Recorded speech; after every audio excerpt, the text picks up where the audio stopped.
Makojola. Talele.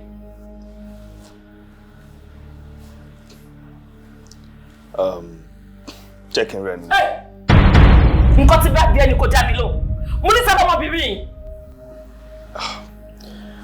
Bùkúnmi, o máa need láti lọ sọ́dọ̀ mommy for some time. Tí gbogbo nǹkan tó wà nílẹ̀ bá ti settle, màá wá mú ẹ padà. Kò possible. Makojola, o ní rí jàyè o. Nǹkan tí bá ti bí ẹ ni kò máa dá mi lò. Lẹ́ẹ̀kan sí, tá lọmọbìnrin tó gbé wá ká mi mọ́nú ilé. Say, tó bá ti lọ sọ́dọ̀ mommy, gbogbo explanations. So, gbogbo drama tí o àti ìyàwó ẹ̀ ṣe kò bá mi. Ibo ni bedroom mi wà? Bed kini, kò ṣe nu lady. Please come after. Makojola, you will rather kill me. Makojola, ọmọ padà pa mí ni o. Wọ́n máa pa mí ni o. Àti olójú yomoro. Àbí kò pa mí o. Àbí kò pa mí o. Àbí kò pa mí o.